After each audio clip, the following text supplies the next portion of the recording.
Starfleet explores into the depths of space and asks questions. But even in the age of science fiction exploration, some questions remain unanswered, and this is a good thing. As long as there are gaps in our knowledge, we have something to strive for. Many of these questions are centered around the spiritual beliefs of other cultures. Many, by their very nature, are vague and reliant on faith. Mysteries. Star Trek does delve into these topics from time to time, and occasionally there are even results and knowledge gleaned, such as with the discovery of the Bajoran wormhole, which doubled as the celestial temple for some very real extra-dimensional aliens that had strong ties to ancient Bajor. I've already covered this in several videos before, but it goes to show that sometimes a religion may be based on a very real event or higher power, even if that power is not divine. Q has posed as a godlike being several times and exhibits powers to manipulate life and death with ease. Some cultures have even tied this specific individual into their own mythology as a trickster god, and Kirk met a being imprisoned near the centre of the Milky Way that likewise posed as divine. While the Federation labels entities such as this as definitively aliens, who's to say that powerful or technologically advanced powers have not been adopted into a primitive culture's history and interpreted as deities? Even Starfleet's own Prime Directive exists in part to prevent such occurrences, with the levels of Federation technology seemingly inexplicable to younger species. Nevertheless, the quest to uncover and understand a lot of this continues, and sometimes answers are grounded in science and quantifiable. But sometimes they're not. Such as the exact existence of the Klingon afterlife. Sto and Gre'thor are the names for the Klingon heaven and hell respectively, and we have visited one of these planes in the shows. Or did we? While Sto will get its own video, it is essentially a Valhalla-style afterlife of endless merrymaking, battle and adventure alongside every honourable Klingon ancestor and legendary figure. Gre'thor, in the meantime, is a place for the forlorn and dishonoured.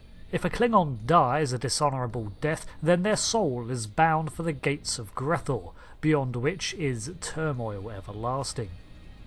Lovely, especially as sometimes a dishonourable death is not the individual's fault, although I guess it could be from a Klingon's point of view. For example, if a Klingon was assassinated without being able to put up a fight, then that was not a good death. If a Klingon died while in a state of dishonour, whether the individual or its house, the chances are they would be Gre'thor bound. There are a lot of reasons a Klingon could be dishonoured, but most of them focus around shying away from battle or confrontation in favour of underhanded tactics. But cloaking devices are fine.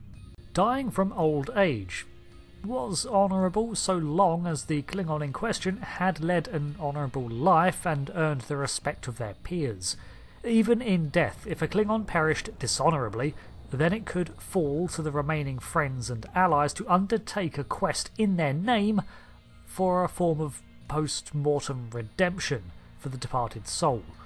I guess the point is that if a soul was honourable for the majority of their life, then they would have comrades in arms ready to undertake such a quest for them, just in case they died dishonourably.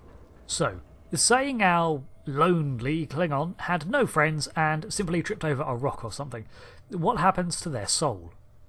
They awaken on the Barge of the Dead as it crosses the River of Blood on its way to Gre'thor, providing they don't get lost on the way and end up a Jat Iln or ghost, or wander in a limbo-like void forever looking for the way to either fate, or spend so long in the dream before dying, which I'll touch on in the Sto video.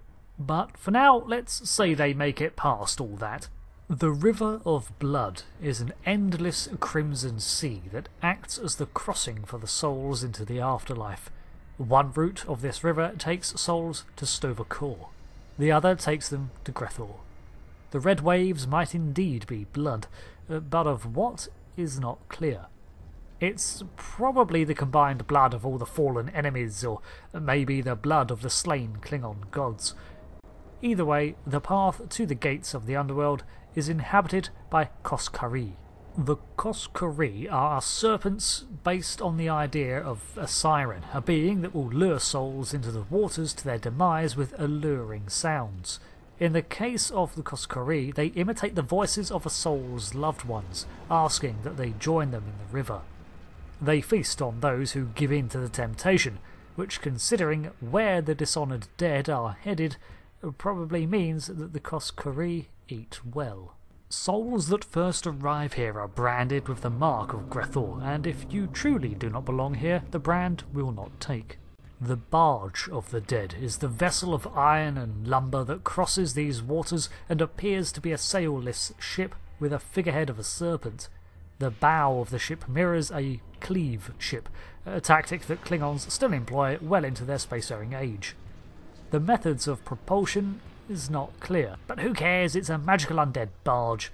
It is helmed by Kotar, also called Kotar, the first Klingon to ever be created. This harkens back to the creation mythology of the Klingons, predating even their tales of Kahless, who revolutionised much of Klingon culture. The exact myth is never revealed in full, but there would likely be differing interpretations anyway. What we are told is that originally the Klingon gods created the Klingon race, beginning with Kotar, followed by an eternal companion in his wife. The gods, however, demanded much of the Klingons, and soon more Klingons rose to join Kotar and his wife, and eventually the Klingons decided that they were fed up with the gods' infighting, schemes and fallibility, so Kotar slew the gods that created him.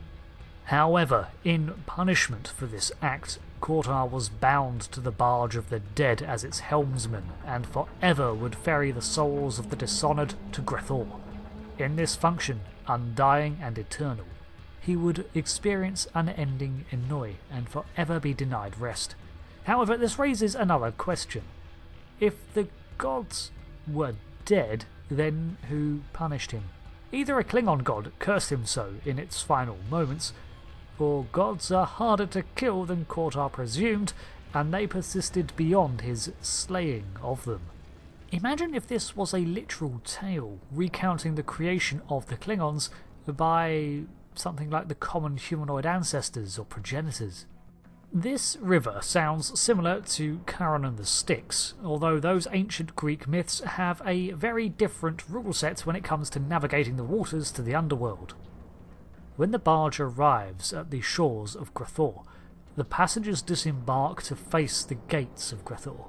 These large, spiked stone gates bear the sigil of the Klingon Empire, but inverted, and flames wreath the path to its shut doors. In apocryphal lore, this Klingon logo was developed as the sword of Kahless, the one he had before his legendary bat'leth, one which was a more typical style sword. So this addition of an inverted symbol probably did not exist in the pre-Kahless underworld mythology. Guarding the gates are Klingon demons, the fek'lhr, savage razor-toothed Klingon beasts that no doubt prevent forcible entry, escape attempts and such. Not only this, but it too feasts on the most malevolent of souls that pass by, to keep up its strength. In some tales there are multiple fek'lhr, but in others there is only one, the Overlord of Gre'thor and the Keeper of the Damned. There are also the fek'ihri, which came into existence post-Kahless and are the demonised forms of Molar's army that were banished to Gre'thor along with their tyrannical ruler when he was defeated by Kahless around 800 AD. We see a version of this mythology come full circle in Star Trek Online with the extra-dimensional Gre'thor and attacking a fek'ihri horde. However, like the return of Kahless in 2369, who was really a clone with false memories, the origin and veracity of these demons is questionable when compared to Klingon legend. No spoilers here, but that's kind of cool. Are these fek'ihri based on the Klingon legend, or did the Klingon stories merely interpret these hordes, adopting them into their own pre-existing mythology? We already established, thanks to the presence of Kotar, that the Klingon cosmology existed well before Kahless, but the unforgettable Klingon himself has had a great impact on the modern interpretation of Gre'thor and Sto-vo-kor, which adds an extra layer of depth to the Klingon religion, in that, like many real faiths, it has seen revisions and adaptations with time as the stories adapt, ever in search of answers and understanding. Within Gre'thor itself, the trapped soul is tormented by visions and emotional turmoil from their past, as realistic experiences are twisted to hurt, shame and break down the spirit of the trapped Klingon. Which sucks, but it's kind of what you'd expect. This way, the experience is different for every soul, and a personalised hell. Souls have been recovered from Gre'thor twice, once by Kahless himself retrieving his brother Morath, and again by B'Elanna Torres to save her mother's soul. This could be seen as a delayed, but no less honourable version of undertaking a quest to retrieve a soul from the Barge of the Dead in their name. Thanks for watching this video, the first of several, I hope, on the Klingon beliefs and afterlife. This has been requested by several viewers over the past few months, and it's an interesting topic to cover. I will be addressing Sto-vo-kor and the Black Fleet next up, but I thought I'd open with Gre'thor because it's way more metal. So, thanks for watching, and until the next video, I've been Rick, and honour to you and your house.